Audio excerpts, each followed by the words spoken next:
हाँ जी, तो क्या हाल है आपके। मैं सुमित कुमार एक बार फिर से आपका स्वागत करता हूं अपने इस YouTube चैनल पे। अमेरिकन रिवॉल्यूशन, पीछे आप टॉपिक देख ही रहे हो।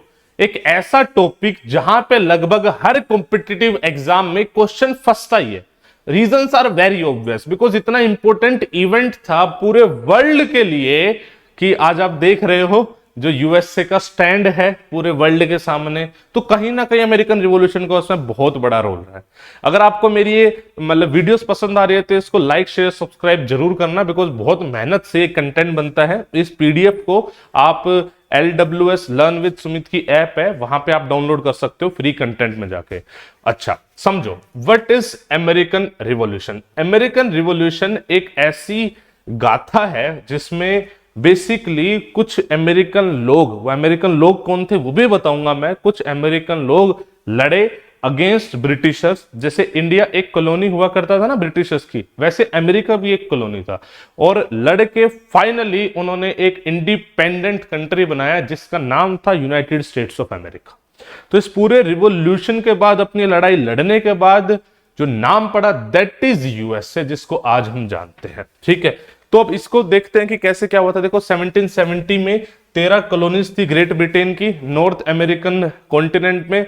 वहां पे लड़े, द ब्रिटिश गवर्नमेंट से वो लड़े थे, फुल फ्लेज वॉर उन्होंने लड़ाई लड़ी एंड फाइनली ब्रिटिशर्स को हरा के उन्होंने यूएसए की स्थापना करी, यूनाइटेड स्टेट्स ऑफ अमेरिका। अब इसकी अगर कहानी जानने की कोशिश करें कि भाई ब्रिटेन ने अमेरिका पे रूल करना कैसे शुरू कर लिया, देखो सबसे पहले तो यूएसए की या फिर अमेरिका की जो हिस्ट्री है ना, वो 1492 से ही शुरू होती है। 1492 में क्रिस्टोग्राफर कोलंबस नामक बंदे थे जिन्होंने न्यू वर्ल्ड उस टाइम पे बोलते थे। देखो आप पूरा वर्ल्ड का मैप देखो, उसमें देखो अमेरिकाज कहां पर है, चाहे नॉर्थ अमेरिका हो चाहे साउथ अमेरिका हो, वो पूरे वर्ल्ड से अलग कटे हुए हैं ना। तो पहले लोगों को पता नहीं था there is something existing as America, लोगों को पता ही नहीं था।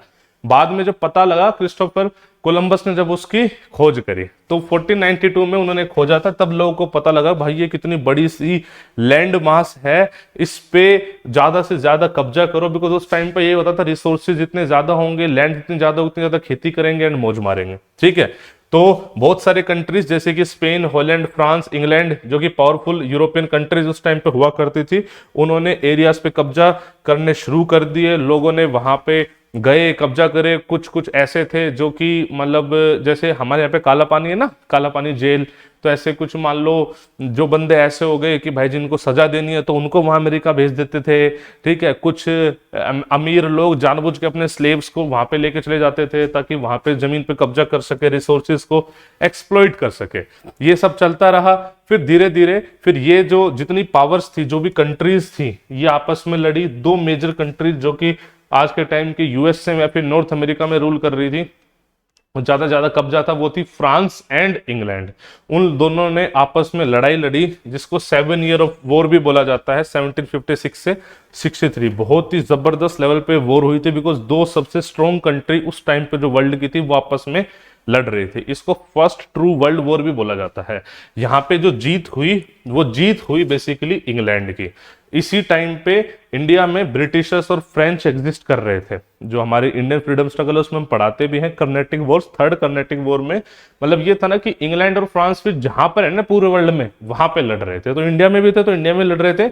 इसी टाइम पे बैटल ऑफ वेंडिवोश इंडिया में हुई थी।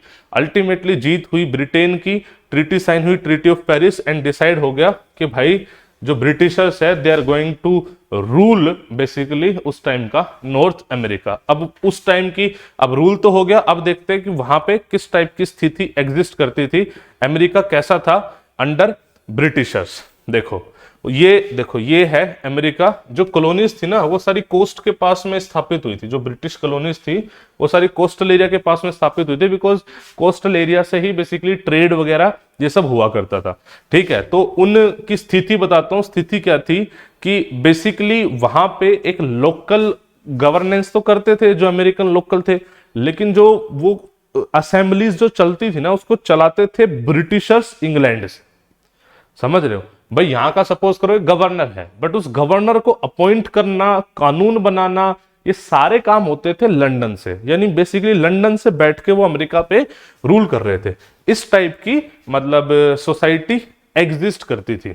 ठीक है भाई, उन मतलब मदर कंट्री थी ब्रिटेन, बेसिकली ये था। तो फिर बाद में लड़े, फिर जो आज जो अमेरिका था पहले तो आजाद हुआ, फिर अमेरिका ने एक सिविल वॉर भी लड़ी थी। सिविल वॉर क्या होता है, जो आपस में घर की लड़ाई होती है, नॉर्थ और साउथ अमेरिका। उस टाइम पे अब्राहम लिंकन का बहुत जबरदस्त रोल है, ठीक है।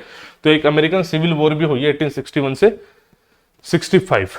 अब बात करते हैं कि अमेरिकन रिवॉल्यूशन हुआ क्यों, वो क्यों लड़े बेसिकली ब्रिटिशर्स से। उसके रीजंस अलग अलग है, हमने डिवाइड कर रखते हैं। सबसे पहले है पॉलिटिकल कॉजेस। पॉलिटिकल कॉज मतलब क्या था कि ब्रिटिश पार्लियामेंट बेसिकली अमेरिका को चला रही है, बट ब्रिटिश पार्लियामेंट में कोई भी अमेरिकन रिप्रेजेंटेटिव नहीं हुआ करता था। तो एक ये बहुत बड़ी दिक्कत थी। दूसरा कि अमेरिका के रिसोर्सेज को ड्रेन कर रहा था यूएसए। तीसरा, टैक्सेशन विदाउट रिप्रेजेंटेशन। आप टैक्स ले रहे हो, लेकिन अब जो टैक्स लगा रही है जो बॉडी, उसमें कोई अमेरिकन है ही नहीं, इस वजह से दिक्कत, प्रोटेस्ट होने लगे। इकोनॉमिक कॉजेस बताओ, इंग्लैंड सब कुछ इस हिसाब से करता था कि उनका फायदा हो, इंग्लैंड का फायदा हो। जैसे कि अगर आपको ट्रेड करना है तो वाया इंग्लैंड ट्रेड होगा, आपस में कॉलोनीज भी ट्रेड नहीं कर सकती, पहले इंग्लैंड जाएगा, इंग्लैंड से ट्रेड होगा। शुगर, टबैको जैसे प्रोडक्ट केवल और केवल आप इंग्लैंड को ही बेच सकते हो। इंपोर्ट ड्यूटीज बड़ी हाई हुआ करती थी, ठीक है। और इंग्लैंड के कुछ प्रोडक्ट्स थे वो जबरदस्ती आपको खरीदने ही पड़ेंगे, कहीं और से आप नहीं खरीद सकते। स्टैंप ड्यूटी लगा देंगे, कोई भी पेज है, पेपर है, जो लीगल पेपर है, उस पर आपको टैक्स देना पड़ेगा इंग्लैंड को। एक बहुत ही फेमस था बोस्टन टी पार्टी, बोला कि टी पे टैक्स लगा देंगे, बाकी सब छोड़ देंगे, लेकिन चाय पे तो टैक्स रहेगा, बिकॉज चाय उस टाइम का बहुत प्रॉफिटेबल बिजनेस था। तो भाई साहब उस टाइम पे क्या क्या हुआ था, बोस्टन पोर्ट है वहां पे बेसिकली लोगों ने जाके लगभग 10,000 पाउंड की जो टी थी उसको समुद्र में फेंक दिया था, क्योंकि मतलब अमेरिकन ने बोला था हम टी पे टैक्स नहीं देंगे, ठीक है, और हम ब्रिटेन की टी यहाँ पे आने ही नहीं देंगे। तो एक बंदे थे, उन्होंने बोला कि नहीं नहीं तुम लाओ, कोई दिक्कत नहीं है, बोस्टन पोर्ट पे ले आओ।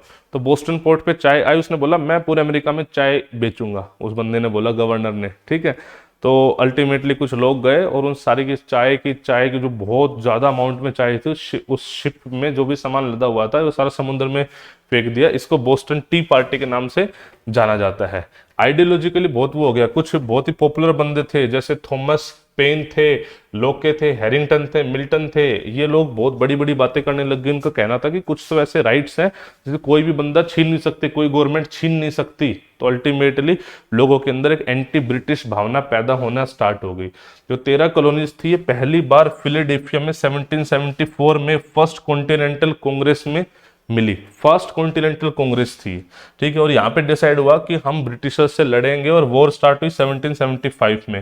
फिर 1776 में कॉलोनीज दोबारा मिली इन सेकेंड कॉन्टिनेंटल कांग्रेस, और 4 जुलाई को उन्होंने बोला कि आज से हम आजाद हैं, और इसीलिए 4 जुलाई को आज अमेरिका अपना इंडिपेंडेंस डे भी सेलिब्रेट करता है।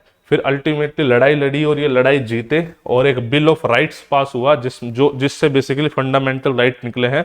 जिस बिल ऑफ राइट्स में कुछ बेसिक ह्यूमन के राइट होने चाहिए, उस पर बात हुई। जब लड़ाई लड़ रहे थे तो अमेरिका की तरफ से जो लीड कर रहे थे बंदे, वो थे जॉर्ज वॉशिंगटन, जो उस टाइम की आर्मी को लीड कर रहे थे। जॉर्ज वॉशिंगटन इंडिपेंडेंट यूएसए के पहले प्रेसिडेंट भी बने थे। और हारने वाले बंदे थे लॉर्ड कॉर्नवालिस, जो इंग्लैंड की तरफ से था। आपको याद हो, लॉर्ड कॉर्नवालिस उसके बाद इंडिया आए थे, जिसने कॉर्नवालिस कोड दिया था, परमानेंट सेटलमेंट एक्ट लाए थे।